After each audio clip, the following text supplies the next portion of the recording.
کتنے کارگر ہیں یہ میں آپ کو بتاؤں گا۔ وہ ایسے کہ دیکھیں کہ ہمارے ریاست آزاد کشمیر کے اندر صدر، وزیر اعظم اور تمام مشیر وزیروں کو 2 بندے، ایک آئی جی اور دوسرا چیف سیکرٹری، وہ بھی پاکستان سے ڈوری ہلاتے ہیں۔ اب میں یہ بھی نہیں کہہ سکتا کہ ڈوری انہوں نے ہاتھ میں پکڑی ہے، بلکہ انہوں نے ڈوری اپنے پاؤں کے ساتھ باندھ رکھی ہے، جب جی چاہا ٹھڈا مارا اور کام کروا دیا۔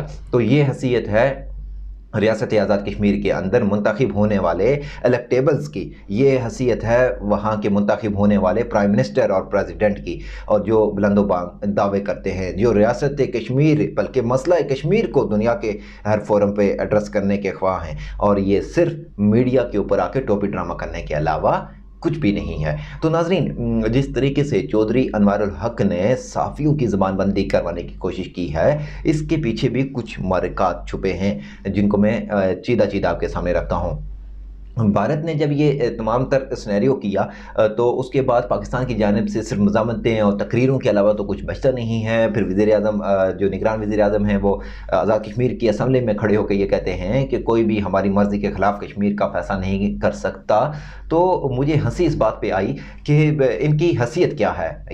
یہ جو پاکستان کے نگران وزیر اعظم انوار الحق کاکڑ ہے، ان کا کام تو اپنے 3 ماہ کے اس یا 4 ماہ کے اس دورانیہ کے اندر صاف شفاف انتخابات کروانا ہے، ان کا صرف یہ کام ہے۔ لیکن وہ وزیر اعظم صاحب یہ کام چھوڑ کے دیگر کاموں میں مصروف ہیں۔ انہوں نے اس ریاست کو جو ہے اپنے ملک پاکستان کو پوری دنیا کے سامنے ایک کھلونا اور ایک مذاق والا یعنی کہ شکل بنا دیا ہے۔ تو یہ تو ان کے اپنے حالات ہیں، خود تو ان کے حالات سدھر نہیں رہے، اور چلے ہیں یہ ریاست آزاد کشمیر کی جو ہے باغ دوڑ کو سنبھالنے اور ان کے مسائل کو ایڈریس کرنے۔ اب آزاد کشمیر اسمبلی کے اندر بیٹھنے والے جو الیکٹیبلز ہیں، جن میں وزیر ہیں، مشیر ہیں، وزیر اعظم، دوسرے تیسرے جتنے بھی آپ ڈپارٹمنٹ سرکاری کہہ لیں، یہ صرف اپنے بڑوں کی یعنی کہ پاکستان کی خوشنودی حاصل کرنے کے لیے، اپنی سیٹ ایڈجسٹمنٹ کے لیے ریاستی عوام کے امنگوں پر شب خون مارتے ہیں۔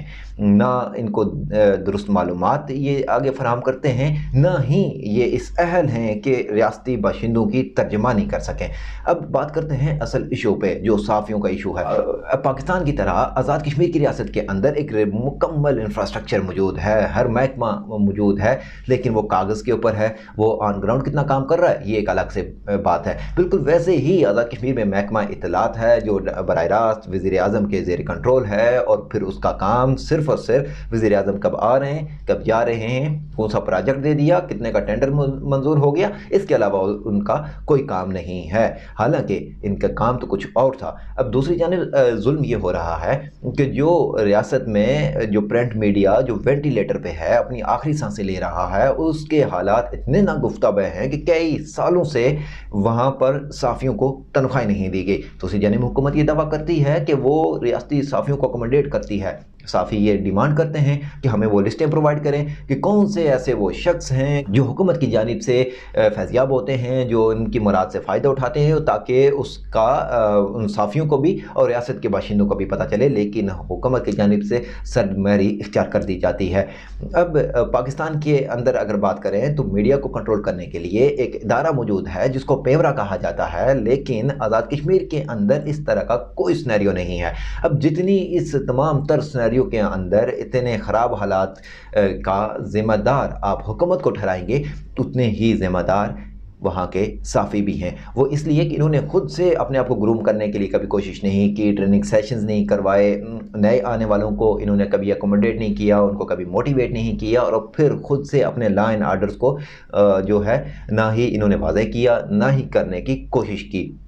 ہر بندہ جو 8-10 بندوں کا گروپ وہاں پہ ایکٹیو ہوتا ہے، وہ اپنا ایک الائنس بنا دیتا ہے، وہ ایک اپنا فورم بنا دیتا ہے، خود ساختہ ان کے پریزیڈنٹ سیکرٹریز بن جاتے ہیں، اور پھر وہاں پہ صحافت وہاں پہ ویسے بھی نئے تجربات سے آشکار ہونے کے بعد کی جاتی ہے۔ ہر روز آپ کو ایک نئے تجربے سے گزرنا پڑتا ہے، تب جا کے آپ کچھ سیکھتے ہیں اور پھر آپ ایڈریس کرتے ہیں۔ لیکن ان تمام تر مسائل کے باوجود وہاں پر کچھ لوگ بڑے پروفیشنلز ہیں، بہت اچھے طریقے سے کام کر رہے ہیں، پاکستان کی مختلف مختلف اداروں میں کام کر چکے ہیں اور پاکستان کے اداروں کے ساتھ کام کر بھی رہے ہیں، اس قدر خراب صورتحال کے اندر وہ عوامی مسائل کو ایمانداری کے ساتھ پوری محنت کے ساتھ پہنچا رہے ہیں۔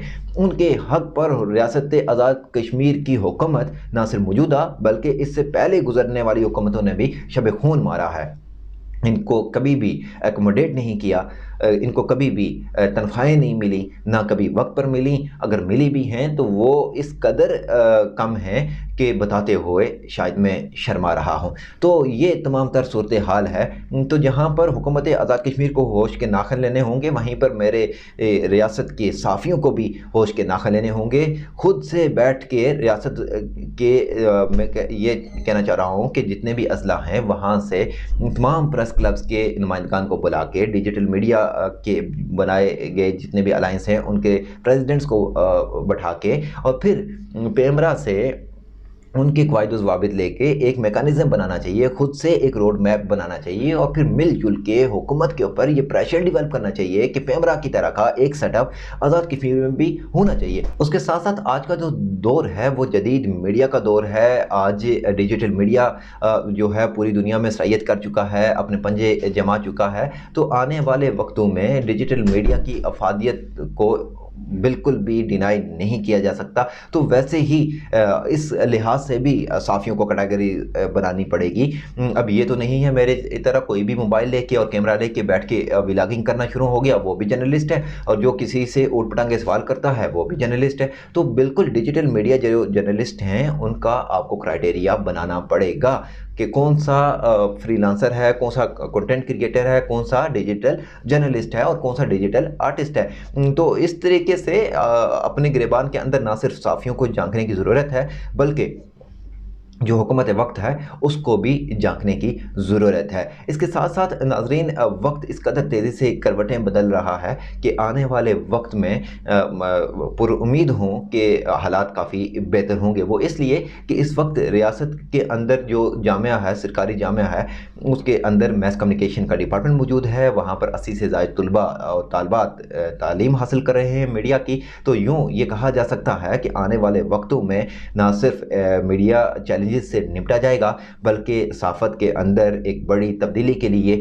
یہ نوجوان بچے اور بچیاں پیش خیمہ ثابت ہوں گے۔ اس کے ساتھ ساتھ صحافیوں کو یہ چاہیے کہ خود سے پیچھے آنے والے نوجوانوں کے لیے بالخصوص کوئی میراث چھوڑ کے جائیں، کیونکہ یہ یاد رکھیے گا کہ ہر قدیم کبھی جدید تھا اور ہر جدید کو قدیم ہونا ہے۔ لہٰذا کوشش کیجئے کہ آزاد کشمیر کے جتنے بھی یہ پریس کلبز کے جو صدور ہیں تمام اضلاع سے وہ ایک گرینڈ میٹنگ کال کریں، اس کے اندر ایک روڈ میپ دیں، اور پھر اس روڈ میپ کے تھرو حکومت کے اوپر یہ پریشر ڈالا جائے کہ ایک ادارہ بنایا جائے جو ریگولیٹ کرے میڈیا کو، جو میڈیا کے معاملات کو ایڈریس کرے، اور پھر ایک فل فلیج کیمپین چلائی جائے کہ صحافیوں کے یہ مسائل ہیں اور اس طریقے سے ان کو ایڈریس یا اکوموڈیٹ کیا جانا چاہیے۔ تب تک ماں سوائے زبانی جمع خرچ کے، ماں سوائے زبانی حساب کتاب کے اور شور و غل کے کچھ ہاتھ آنے والا نہیں ہے۔ تو ناظرین، اپنی قیمتی آراء سے کمنٹ سیکشن میں آگاہ کیجیے گا۔ مجھے دیجیے اجازت، فی امان اللہ۔